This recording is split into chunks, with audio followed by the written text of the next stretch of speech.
This is Leahz with 2 Minutes of Truth. Did you know that years ago, science discovered that your heart actually has a brain? And the brain in your heart is more powerful than the brain in your head. Well, here's what makes it more interesting. Not only does your heart have a brain, but the shape of the human heart is in the shape of the sacred name of God, which happens to be the Hebrew letter Shin, that's spelled S-H-I-N, which means El Shaddai. Science labeled this heart brain cellular memory. In fact, there are numerous accounts all over the internet of people who had heart transplants who actually took on personality changes. Here is an actual account about a little girl who had received a heart from a previous little girl who had been murdered. In fact, the little girl began to have all of these nightmares and was able to give details about the person who murdered the little girl from whom she received the heart. As heart transplants became more successful in the late 70s and 80s, there had been perplexing reports of organ receivers claiming complete personality changes after receiving a heart. Recipients reported changes in food preferences, smells, taste, emotions, allergies, handwriting, talents, and even memories in their dreams. As doctors listened to their patients, they dismissed the allegations as purely coincidental. In fact, some doctors went as far as to tell the patients that it was probably a side effect of the medication they were taking. But as more organ receivers from all over the world continue to claim that they seem to have inherited the memory, the traits, and emotions of their deceased donors, the scientific community had no choice but to reconsider. This case was researched and documented by Dr. Purcell from the University of Vienna, which is an authority in cellular memory transfer. It was also researched and documented by Professor Dr. Gary Schwartz. This is the incredible story of an 8-year-old girl from a small town in the Midwest who received the heart of a 10-year-old girl. The transplant was successful, but almost immediately the little girl began to have a recurring dream, more like night terrors. And the nightmares were frequent enough that it concerned her parents. They brought her to her doctor, and he recognized that it was out of the realm of his expertise and recommended that she sees a psychiatrist. When the little girl had the opportunity to tell the psychiatrist what she sees in the dream, he tells the parents that this is not a typical dream, but it has all the characteristics of a memory. The question is, whose memory was this little girl having night after night? A forensic artist was called, and the little girl began recounting her dream. How alone, running through the woods late at night, she was assaulted by a man who at the moment of killing her, whispers some words to her. Based on the little girl's details, the forensic artist drew a sketch that was later circulated by the authorities. Shortly after, the authorities found a man matching the description. When the man was brought in for questioning, he quickly broke down, admitting to the killing of the 10-year-old girl. When questioned about the details, the man recounted to the police the very words that the little girl had told police prior that were revealed to her in her dream. Based on that evidence, the man was convicted, sentenced, and is serving time in prison for the murder of the little girl. Now, this case was solved only because the memories of the little girl were preserved in the cells of her heart that were now in the body of the new recipient. You are now almost a 10-year heart transplant survivor, and I think this is really impressive. And do you have any questions?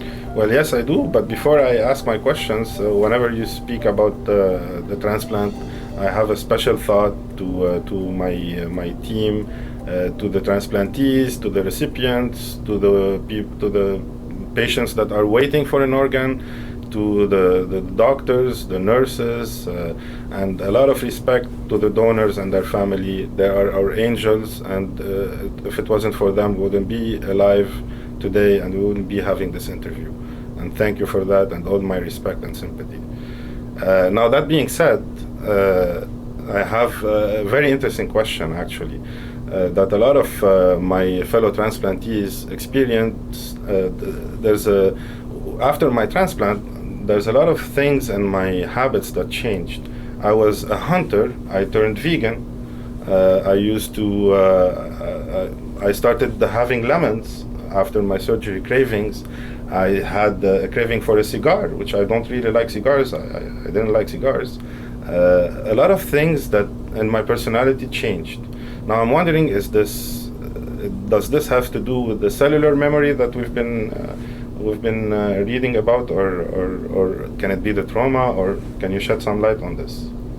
Yeah, absolutely, Joe. This is a very interesting topic, actually, and this has been a great topic of discussion and debate, especially in contemporary medicine and in different journals. So I am a neuroscientist. I'm a neurosurgeon. So I look at this from a neuroscientist perspective, and there are certain things that I don't quite understand, and reading up on it sort of opens up a lot of questions that arise today. So traditionally we thought about memory as being something that is primarily contained within the brain, and also there's another level of memory that's within your immune system, basically. You know, remembering certain diseases and pathogens, which is why vaccination works.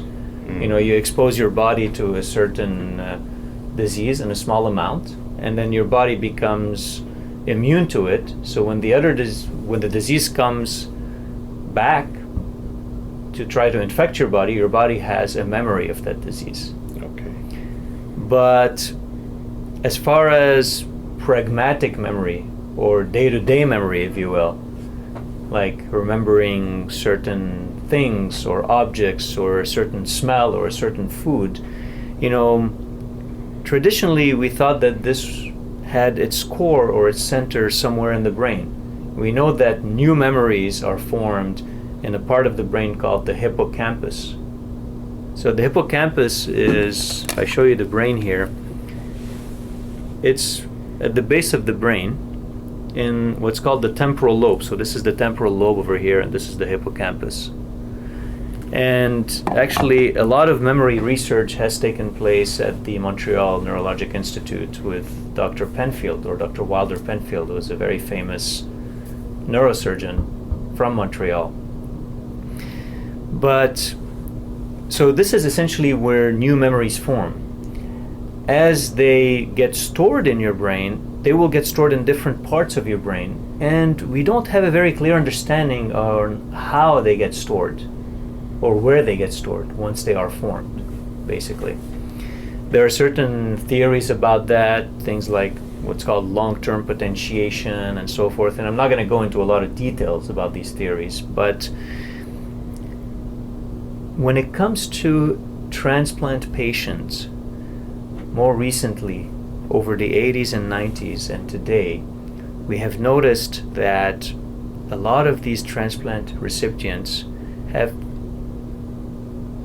developed memories or have thoughts that they never actually experienced previously in their lives. You know, we talk about people remembering certain places they were, or certain smells, or having cravings for things that they've never craved before.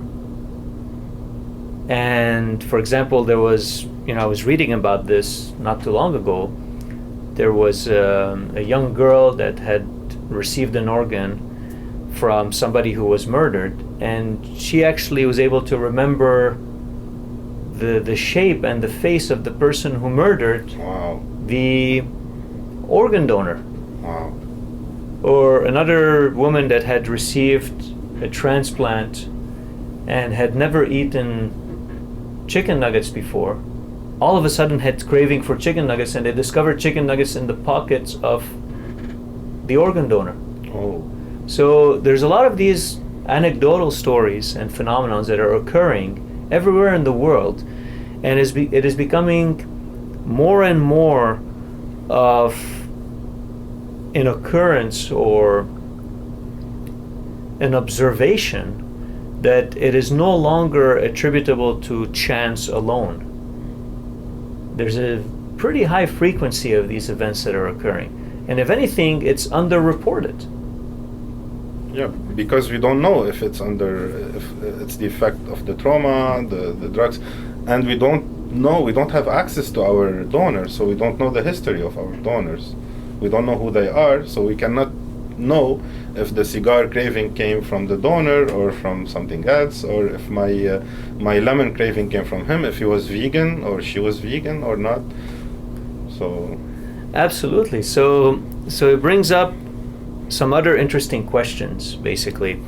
And there's a lot of skeptics out there. You know, when you start talking about something like cellular memories or phenomenon that are associated with cellular memories, you're going to have people that are going to come out from sort of more traditional medicine thinking. They're going to tell you, well, no, that's impossible. This is because of the effect of this medication or this drug. This is a side effect of this treatment and so forth. And yes, you know, it is well known and well reported that things like taking steroids, like prednisone, for example, that you have to take for anti-rejection, has a very known and well-documented side effect, which is basically having a lot of food cravings and gaining weight because of these food cravings. And a lot of times it's going to be foods that aren't very good for you, that aren't very healthy for you. So this is something that is well known with this medication. And obviously other medications are going to have different types of side effects. However, even taking that into account, there's still some phenomenons, and more than just one or two stories here and there. It's something that we are seeing on a regular basis, phenomenons that are unexplained by our traditional way of structuring memory as something that's either contained in the brain or in our immune system. So researchers like Dr. Schwartz, for example, have looked at cellular memory more in a structural way, you know, trying to study sort of the energy that comes into these cells that are transferred in your body. And the volume of cells, does that change? You know, whether it's a larger organ with more cell volume versus a smaller organ. Things like the connections between these cells and your cells. You know, there are theories like the microtubular theory, which is the microtubules sort of at the microscopic level. There are changes that occur in your body that interconnects your body with the cells of this organ that essentially can change the entire functioning of your body or the entire structure. Now take all of this information and apply it to all of the many passages in the Bible about the heart. In fact, look up the definition in Hebrew and in Greek of the heart in the Strong's Concordance. It's absolutely amazing.